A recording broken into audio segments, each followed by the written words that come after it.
Bonjour mes amis, toujours aussi contente de vous retrouver à ce rendez-vous hebdomadaire.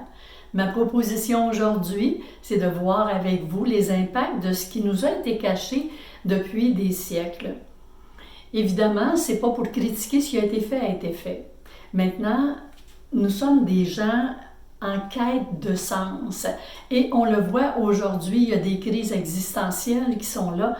Donc, d'avoir des réponses, de l'information qui nous aide à réfléchir de façon différente, eh bien, tout ça est très, très approprié. Donc, ces recherches et les découvertes qui ont été faites en 1945 après des fouilles archéologiques et qui sont consignées à Nag Hammadi, nous ont été apportées par différents chercheurs, dont Greg Braden, qui est un pionnier en la matière et qui a parcouru le monde pour en quête d'informations. C'est un scientifique qui veut aider le monde à se réapproprier leur propre vérité et c'est heureux.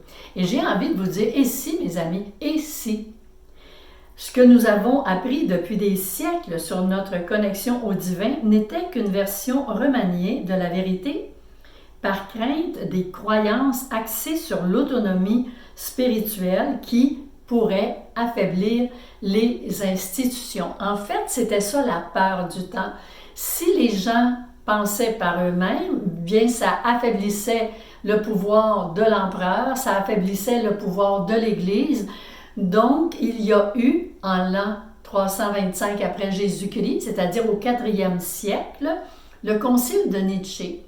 L'empereur Constantin a réuni ces gens et ils ont, à partir d'informations il y en a qui ont conservé, mais ce que l'on sait à date d'aujourd'hui, c'est qu'il y a un minimum de 45 livres qui a été soit écarté, soit largement transformé pour répondre à ce besoin de garder un contrôle. Et c'est de là qu'est arrivée la Bible judéo-chrétienne. Maintenant, dans ce qui a été écarté, il y a différents livres, mais ce qui a retenu mon attention particulièrement, c'est 2 livres de Jésus qui parlaient de son enfance et du temps où il a comme appris quand il était jeune comment guérir les malades. Il y a aussi des livres sur Adam et Ève, il y a des livres aussi quand ils étaient écrits par les femmes. Comme c'était un monde d'hommes, ces livres étaient écartés d'emblée. On peut voir aujourd'hui qu'on veut quelque chose sur quoi on peut vraiment prendre le temps de regarder et si on accepte ces vérités, eh bien, c'est important que ça résonne avec notre cœur, avec notre niveau de conscience. Et ce faisant, on a besoin de tous ces outils, ces grandes vérités qui nous ont été cachées et qui ont vraiment collaboré à nous faire vivre une forme de contact avec le divin qui est probablement pas à son maximum. J'ai retenu l'évangile de Thomas, qui est un évangile gnostique. Et dans cet évangile, lui, ne faisait pas le parcours de la vie de Jésus, mais il a pris les propos du Maître et il a consigné ça dans un évangile. C'est pour ça qu'on appelle ça un évangile gnostique. Il emmenait beaucoup la personne à une spiritualité beaucoup plus individuelle. Entre autres, j'ai retenu cette phrase, c'est « Le royaume de Dieu est en vous et tout autour de vous ». Alors, c'est sûr que ça suggère une connexion directe avec le divin sans intermédiaire, vous comprendrez, mes amis.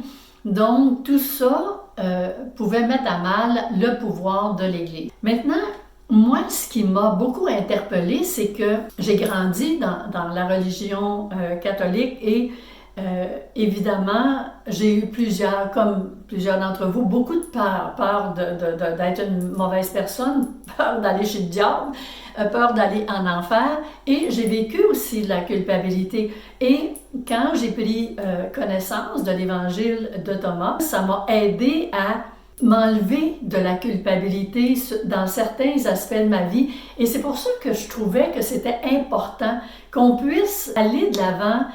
Puis vous savez, sur le net, vous pouvez avoir des informations sur l'évangile de Thomas. Vous pouvez lire ce qu'il a écrit et vous allez voir que c'est saint, S-A-I-N. Moi, souvent, quand je parle du Créateur, je l'appelle le Père.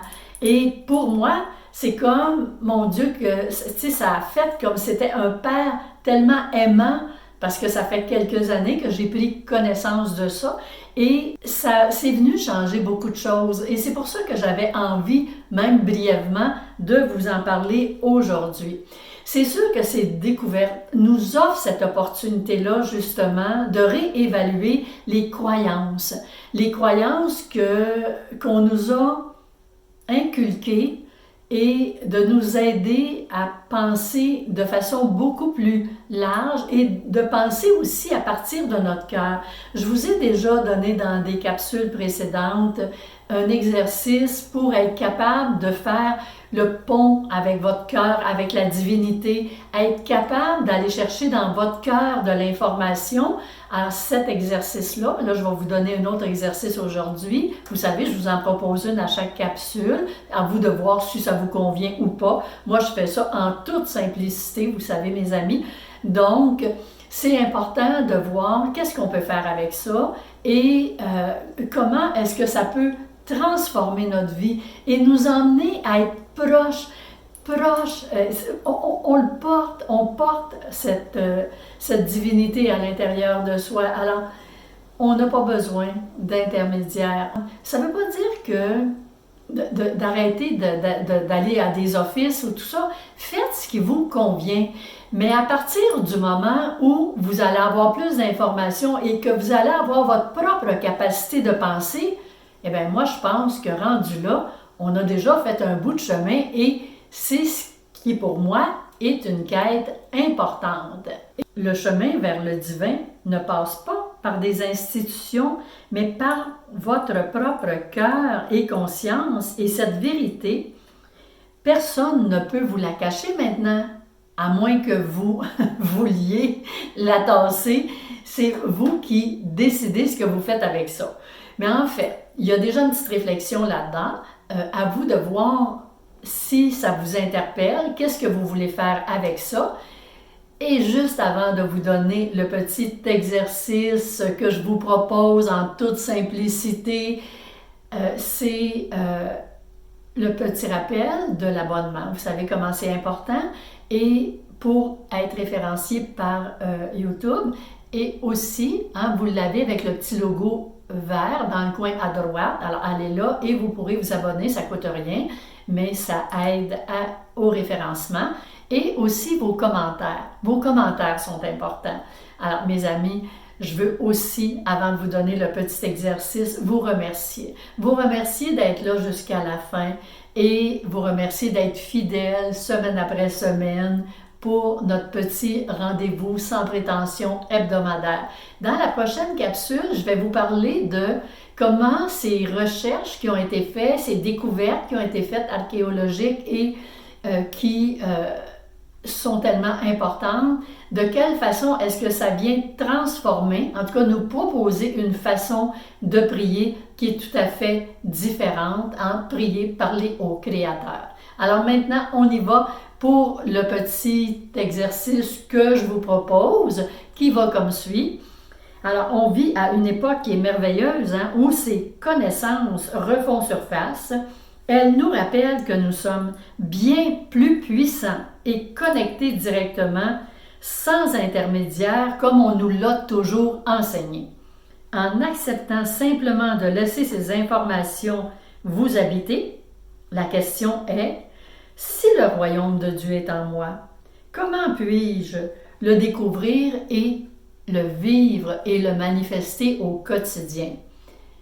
J'espère que c'est modestes réflexions vont vous accompagner cette semaine et que je vais vous retrouver avec bonheur la semaine prochaine. Merci mes amis.